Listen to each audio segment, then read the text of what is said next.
하나님 아버지와 우리 주 예수 그리스도로부터 오는 은혜와 평강이 이 자리에 계신 여러분과 함께 하시길 주님의 이름으로 축원합니다. 회개의 절기인 사순절 첫 번째 주일 교회력 복음서 말씀은 예수님의 40일 광야 금식 그리고 마귀의 유혹에 관한 본문입니다. 광야에서 받으신 예수님의 유혹은 세 가지이죠. 첫 번째 유혹은 40일 동안 금식하신 후에 마귀가 이렇게 말을 합니다. 네가 하나님의 아들이여든 이 돌들에게 명하여 떡이 되게 하라.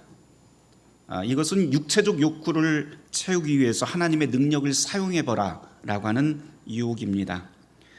두 번째 유혹은 마귀가 예수님을 어디론가 데려가지요. 그리고는 천하 만국의 영광을 보여줍니다. 그러더니 이렇게 제안을 합니다. 내가 만일 나에게 절을 한다면 다 내 것이 되게 해주겠다 라고 말입니다. 이것은 또한 세상 권세와 영광을 얻기 위해서 하나님 외에 다른 것을 섬기라 라고 하는 유혹입니다.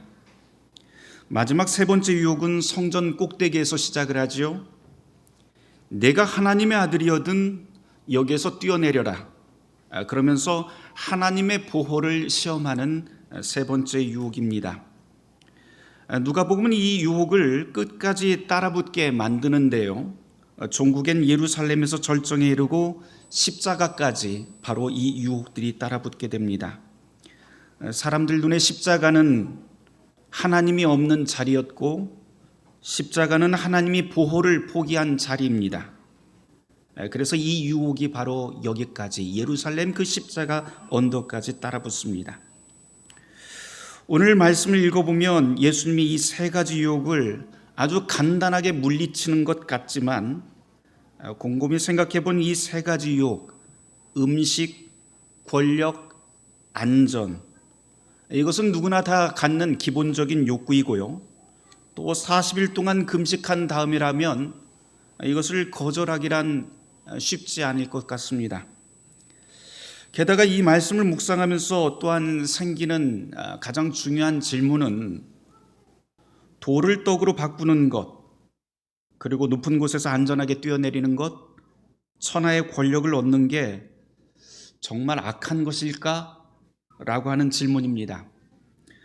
오히려 잘 생각해 보면 이것은 하나님의 아들이 가져야 될 기본적인 자질이기도 하고 또 하나님의 아들이 누릴 그러한 권력 아닐까 싶습니다. 실제로 성경을 보면 예수님께서는 오병이어의 기적을 행하셨고요. 부활을 통해서 죽음을 이기신 분이니까 이깟 음식, 권력, 안전을 해결하는 건 그리 큰 문제가 아닐 것 같습니다. 또한 세상을 다스릴 왕의 기본 덕목에 속하는 것이죠. 이것을 예수님께서 광야에서 이 마귀의 제안을 받아들였다면 역사가 어떻게 바뀌었을지 또 한번 생각을 해봅니다. 십자가 고통 없이 이 땅에서 부귀영화를 누리면서 하나님의 나라를 건설할 수 있는 절호의 찬스였을 것 같습니다. 또 그 제안을 예수님께서 수락을 했다면 교회에 몰려드는 사람들로 가득하고요. 이 땅은 이미 기독교 국가를 세운 다음 성공적으로 기독교 통치가 이루어졌을 것 같습니다. 하지만 예수님은 진정한 구원의 길을 위해서 이 세상의 성공과 권력이라고 하는 이 마귀의 매력적인 미래를 거절합니다. 가만 생각해 보면 우리는 실제로 원하는 메시아는 이런 메시아 아닐까 싶어요. 마귀가 제안하는 그런 능력을 가진 지도자 말입니다. 노동 없이 음식을 얻고 위험 없이 안전을 보장받고 고난 없이 권력을 누리는 것 얼마나 좋습니까? 마귀의 이 유혹이 너무나도 강렬하다 보니까 사실 이 교회조차도 이 시대의 교회조차도 십자가를 지는 그리스도인 대신 종종 끔찍한 마귀들을 교회가 만들어내곤 합니다. 무당의 카리스마와 정체가의 수완, 그리고 광고 기획자의 성공 툴과 기업가의 경제 감각, 이런 것들 적절히 비벼내는 종교인들이 사람들을 모아버리고 그리고 그들을 맹신과 광신으로 몰아갑니다. 사람만 많이 모이면 하나님도 까불면 죽는다는 말을 서슴지 않고 내뱉습니다. 사람들은 그런 모습을 보면서도 열광하고 어디로 자기가 가는지 모른 채 벼랑 끝으로 몰려갑니다. 그런 곳은 사실 교회가 아니라 그저 이 시대의 감정 쓰레기통일 뿐인데, 거기 모인 사람들은 그 사람을 보고 성공한 목사, 부흥성장한 교회, 세상을 움직이는 하나님의 사자라고 박수치며 칭송합니다. 마귀는 이렇게 속도와 능률, 숫자와 욕망의 목소리로 세상을 지배하라고 우리를 유혹합니다. 그러나 예수님은 이를 단호히 거부하고 십자가의 길을 걸어가십니다.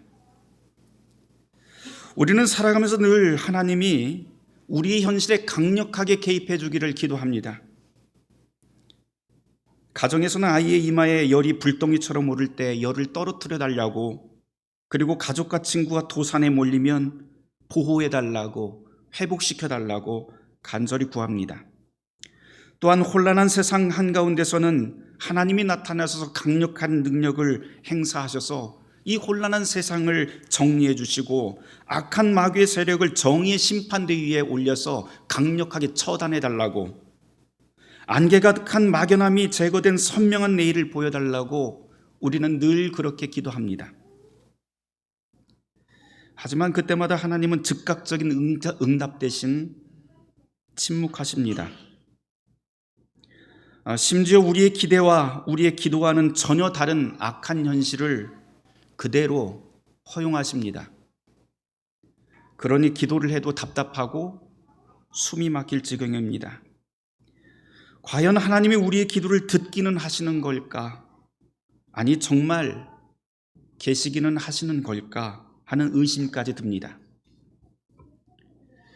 이런 현실은 제 아무리 신앙 좋은 사람이라 해도 피할 수가 없는 사실입니다. 역설적이지만 그런 답답함을 안고 오늘 설교를 준비하면서 말씀을 묵상하다가 제가 개인적으로 가장 크게 위로받은 구절이 한 구절이 있어요. 그게 누가복음 4장 13절이에요. 맨 마지막 구절인데요. 한번 우리 찾아서 같이 읽어보도록 하죠. 같이 한번 읽어보도록 할까요? 마귀가 모든 시험을 다한 후에 얼마 동안 떠나니라. 주님이 마귀의 유혹을 이기고 마귀가 떠났다고 하는데 완전히 떠난 게 아니라 얼마 동안입니다. 얼마 동안, 이 네 글자가 위로가 되는 건 답답한 우리의 현실을 잘 아시는구나 하는 마음 때문이었습니다. 이 시련들이, 이 답답함이 우리에게 영원하지 않다고 하는 이 네 글자가 그렇게 위로가 되었습니다. 성경은 우리의 상황을 너무 잘 압니다. 우리가 신앙인이라고 은혜 받았다고 벌떡 일어나서 버틸 수 있는 시간, 그거 잠시뿐이고, 마귀는 잠깐 물러섰다가 다시 찾아와서 우리의 신앙을 흔들고 있다고 하는 것을 성경은 이렇게 우리에게 말하고 있습니다. 그리고는 우리를 다시 시련 가운데 던져버립니다. 그런 시간 안에 들어가면 하나님이 우리를 버려서 바닥 없는 땅에 서 있는 건 아닌가 하는 그런 불안감이 엄습합니다. 고대 신앙의 선조인 아우구스티누스는 이런 상황을 맞닥뜨리면서 이렇게 고백을 하더라고요. 하나님, 우리가 당신의 품에 들어가기까지 나에겐 안식이 없습니다. 이게 우리가 살아가고 있는 이 현실의 진리입니다. 우리는 이런 현실, 이런 불안한 실존을 성경에서 아주 독특한 단어를 사용을 해서 표현을 하고 있는데요. 그게 죄라고 하는 단어입니다. 유감스럽게도 우리는 이 단어가 담고 있는 이 죄라고 하는 이 단어, 아주 짧은 이 단어의 풍성한 의미를 거의 잊고 삽니다.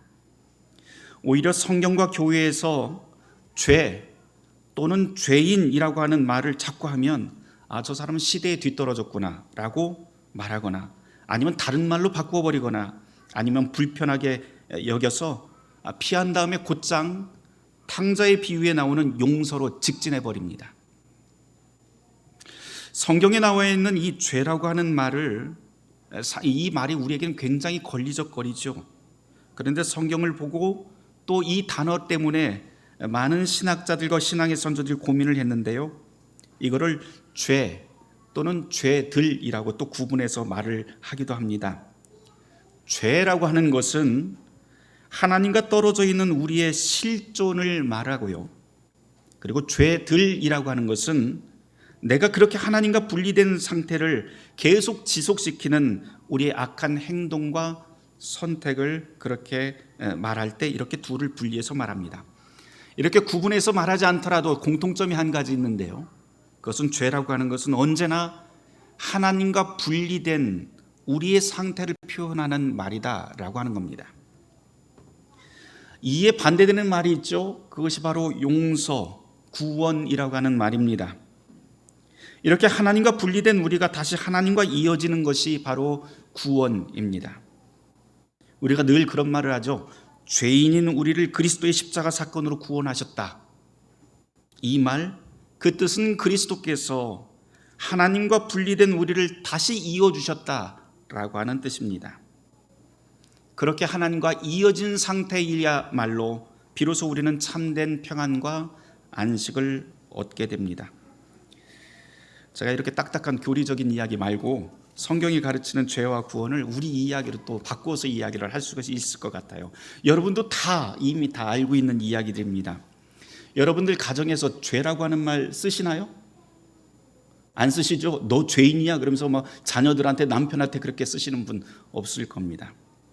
하지만 그 뜻을 우리는 가정 생활을 하면서 늘 배우곤 합니다. 제가 어렸을 때 생각을 해보니까요, 제가 하는 말과 행동 가운데 어떤 것은 부모님과 관계를 친밀하게 만들기도 하고 또 어떤 것은 관계를 소원하게 만들기도 하더라고요. 예를 들어 보면 이런 거죠.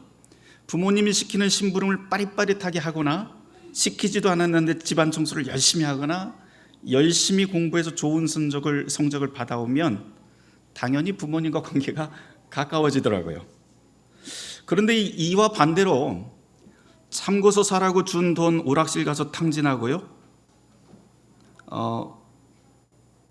통바지에 물광구두 신고 기말고사 기간에 독서실 대신에 일주일 내내 당구장에 가 있거나, 제 이야기 아닙니다. 네. 시침이 뚝대고 그러다가 거짓말하면 들통나죠. 그러면 당연히 관계가 소원해져요. 그런 기억이 있습니다. 그렇게 늘 발각이 되더라고요. 발각이 될 때마다 그날 저녁에는 내타작이라고 하는 정의의 심판대 위에 올랐던 그런 기억도 있습니다. 하지만 그럼에도 진심으로 뉘우치는 말 한마디라도 하면 언제나 귀를 기울여 주셨던 부모님의 모습이 아직도 생각납니다. 그때마다 용서는 덤으로 돌아왔고요.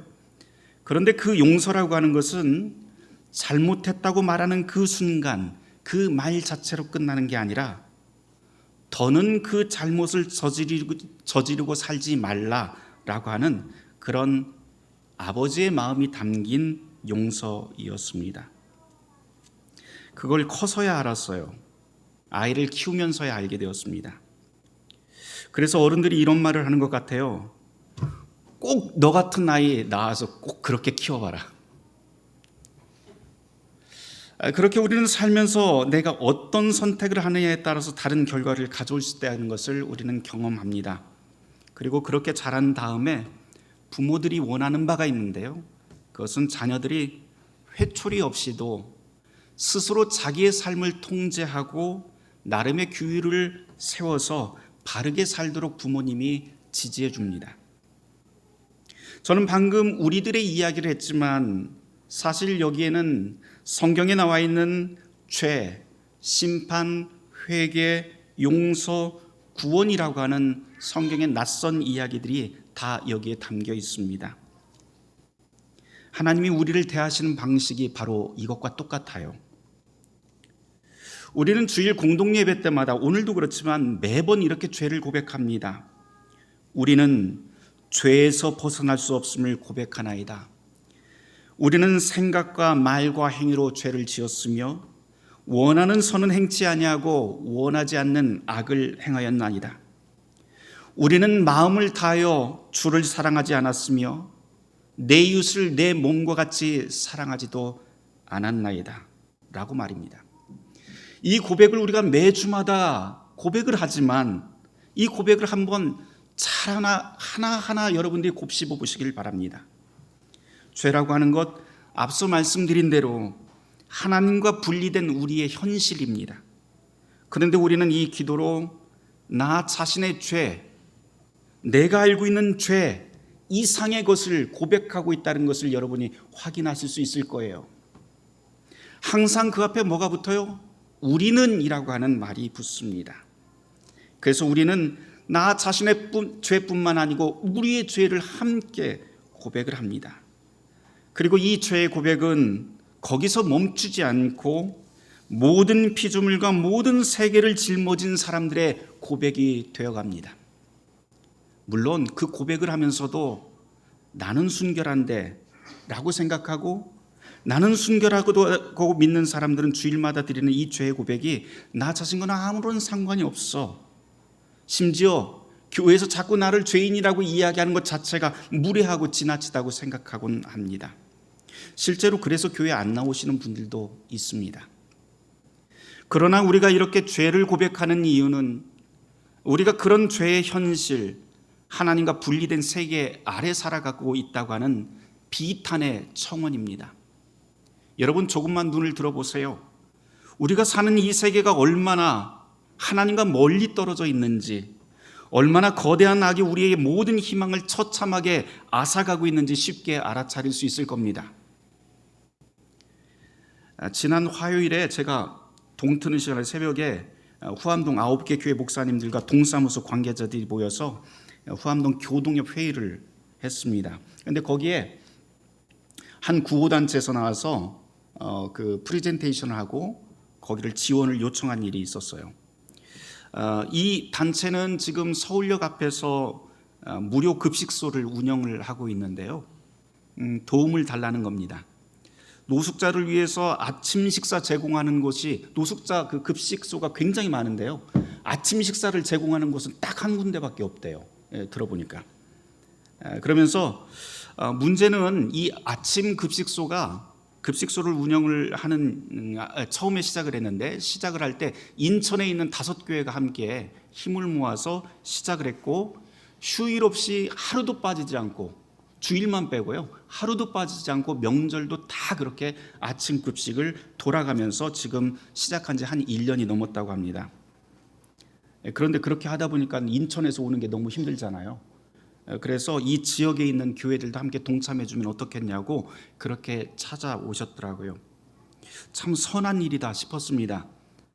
그래서 그분이 가신 다음에 목사들끼리 다 모여서 함께 기도한 다음에 어떻게 결정을 했냐면, 일단 목사들부터 시작을 하자. 다른 사람 가지 말고 목사들부터 시작을 하고 봉사활동을 시작을 하고요, 상황을 파악을 해서 후암동에 있는 우리 교회가 함께 참여하자고 일단 결정을 해 놓았습니다. 새벽 5시부터 이제 일을 시작을 하는 건데요,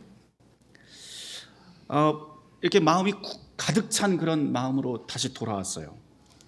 그런데 교회에서 돌아와서 가만 생각을 해보니까 좀 씁쓸한 생각이 듭니다. 우리는 이렇게 급식소 또 기부센터 같은 걸 운영하고 거기 가서 국을 퍼담고 일을 하면 사람들이 모두 다 참 선한 일을 하는구나 라고 하면서 박수를 치고 동의를 합니다. 그런데 우리가 나서서 정부와 공기업, 자산가들이 자산을 출연해서 노숙자들의 숙식을 구조적으로 해결할 방안을 찾아봅시다 라고 제안을 하면 대부분 선뜻 동의하지 않습니다. 가난한 사람들에게 무료로 음식과 옷을 주는 일은 자비로운 행동으로 사람들이 생각을 하지만, 정치인과 기업인들에게 요청하고 제도와 법을 바꾸자고 요구하면 그건 정치적인 일이라고 손사래를 칩니다. 우리는 배고픈 사람에게 빵을 건네주면 박수를 받지만, 빵 만드는 법을 알려주면 주변에 빵집 망한다고 비난받는 그런 세상을 살아갑니다. 이런 악한 세상에서 몇몇 교회, 몇몇 사람이 나서서 봉사활동 열심히 한다고 정말 세상이 바뀔까? 라고 하는 생각이 퍼뜩 들더라고요.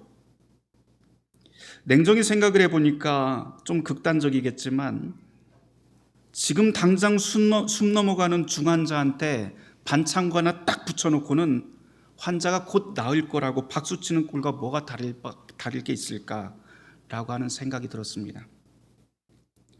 우리 사는 세상이 그렇죠. 어디 그뿐인가요?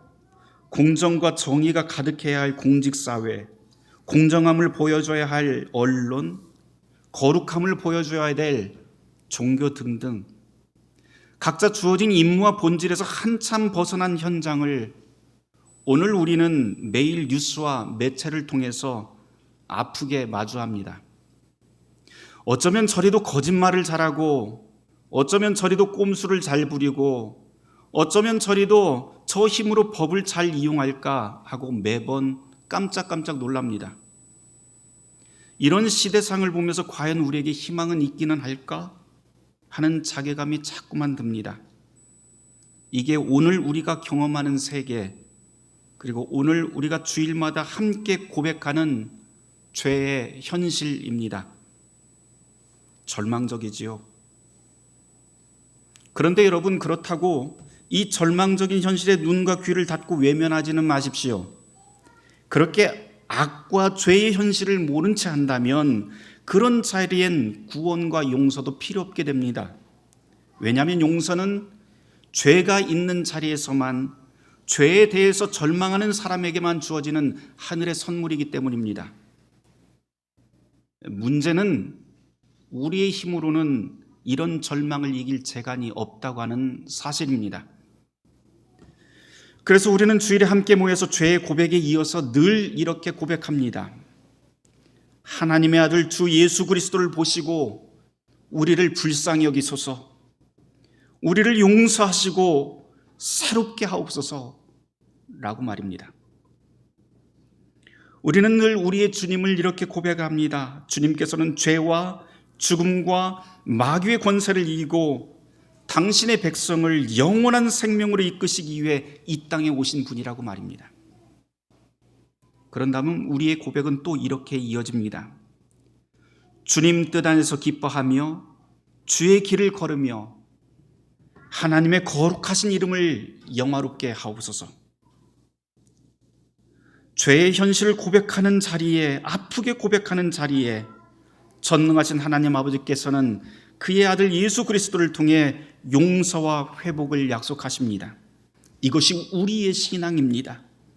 그리고 회복과 약속이 어떤 것이고 어떤 힘이 있는지 말씀과 성찬으로 우리의 몸과 마음에 새겨주십니다. 그리고는 우리의 삶의 자리로 돌아가 그 힘으로 일주일을 살아내게 됩니다. 그것이 오늘 이 자리에 있는, 우리가 이 자리에 모여 있는 이유, 예배의 이유입니다. 오늘 말씀으로 다시 돌아가 보죠. 세 가지 마귀의 유혹은 사실 예수님뿐만 아니라 우리 자신에게 던져지는 시험거리입니다. 인간은 본성적으로 음식, 권력, 안전을 찾아갑니다. 그게 바로 내 삶을 지탱한다고 굳게 믿기 때문이죠. 그것 자체가 잘못은 아닙니다. 그러나 오늘 말씀은 그것보다도 더 중요한 걸 놓치지 말라고 우리에게 가르칩니다. 모든 것 이상으로 하나님을 두려워하고 사랑하고 신뢰하라고 하는 메시지이죠. 문제는 항상 그렇게 사는 게 만만치 않은 게 우리의 현실입니다. 그래서 오늘 복음서 말씀의 마지막 구절인 누가복음 4장 13절을 보면 예수님이 시험을 이기셨는데 마귀가 얼마 동안 떠났다고 그렇게 기록합니다. 잠깐 떠났다고 하는 것은 다시 찾아온다고 하는 이야기지요. 그렇게 악한 현실은 끊임없이 우리를 괴롭히게 될 것입니다. 그러나 오늘 복음의 말씀은 거기서 끝나지 않습니다. 오늘 우리가 읽지는 않았지만 그 다음 구절인 14절을 한번 여러분들이 찾아서 보십시오. 뭐라고 되어 있는지 한번 확인해 보세요. 예수께서 성령의 능력으로 갈릴리로 돌아가셨다라고 그렇게 가르치고 있습니다. 이것이 우리의 위로고 복음이 됩니다. 주님이 성령과 함께 갈릴리로 가셨다라고 하는 것은 당신 자신의 안위뿐만 아니라 그 안위 대신에 가난한 자, 핍박받는 자, 소외된 자, 절망하고 희망을 잃은 그 사람들 속으로 주님이 들어가셨다라고 하는 뜻이 됩니다. 그렇게 주님은 혼자만의 삶이 아니라 그분의 이웃인 우리에게로 찾아오십니다. 오늘 함께 읽은 교회력 구약의 말씀과 사도서관의 말씀도 다 동일한 메시지를 우리에게 전합니다. 모세가 죽기 전 남긴 신명기 26장의 고별설교는 출애굽의 긴 역사를 돌아보면서 이 모진 광야의 시간 한가운데를 하나님이 동행하셨다라고 하는 것을 강조합니다. 그런 감격 속에서 모세가 신명기 26장 11절에서 이렇게 말합니다. 내 하나님 여호와께서 너와 내 집에 주신 모든 복으로 말미암아 너는 레위인과 너희 가운데 거류하는 객과 함께 즐거워하라. 하나님이 주신 복으로 혼자만 먹고 잘 살고 그렇게 하지 말라는 뜻이지요. 그 복으로 우리 가운데 있는 나그네와 이방인을 돌보고 그들과 함께 그 복을 나누며 더불어 살라고 하는 뜻입니다. 같은 방식으로 로마서 10장 11절 이하에서도 이렇게 선언합니다. 누구든지 예수를 믿는 자는 부끄러움을 당하지 아니하며 유대인이나 헬라인이나 차별이 없고 그분이 모든 사람의 구주가 되느니라. 우리가 예수를 믿고 자랑하는 이유가 바로 이것 아닙니까? 마귀는 십자가 없이 혼자 잘 사는 법을 가르치지만 주님은 하나님의 뜻을 이루며 함께 살아가는 삶을 지지하고 힘을 주십니다. 성령께서 바로 그 길을 인도하시고 동행하십니다. 우리가 바로 그 길 위에 부름받았습니다. 우리가 세례받은 그리스도인이라고 하는 것을 잊지 맙시다. 광야의 유혹이 있을 때, 시련이 거대한 파도처럼 밀려들 때, 의심과 혼돈이 칠흑같이 우리의 삶을 덮을 때라도 갈릴리로 가신 주님께서 우리 한가운데서 그분의 뜻을 이루신다라고 하는 것을 잊지 맙시다. 그분은 선으로 악을 넉넉히 이기시는 분이시고 불의를 정의로 심판하시며 병들고 가난한 모든 것을 건강하게 회복하시는 분이 바로 우리의 구주 예수 그리스도이십니다.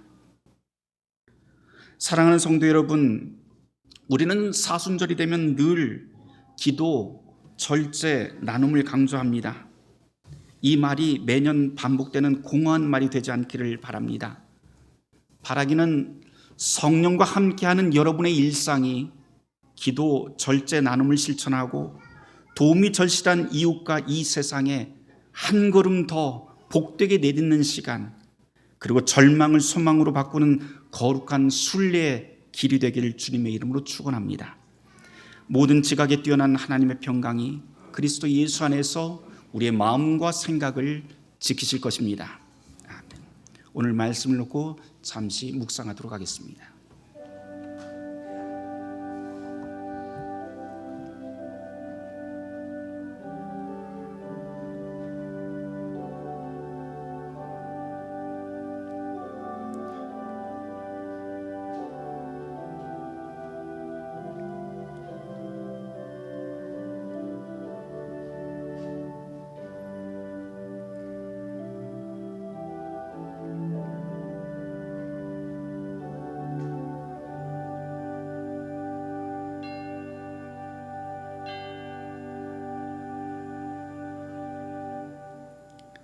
악하고 죄의 현실 한가운데 던져진 우리를 주여 불쌍히 여기소서. 주님께서 우리를 건져주시고 구원하여 주시옵소서. 이 모든 말씀 예수 그리스도 이름 받들어 기도드리옵나이다.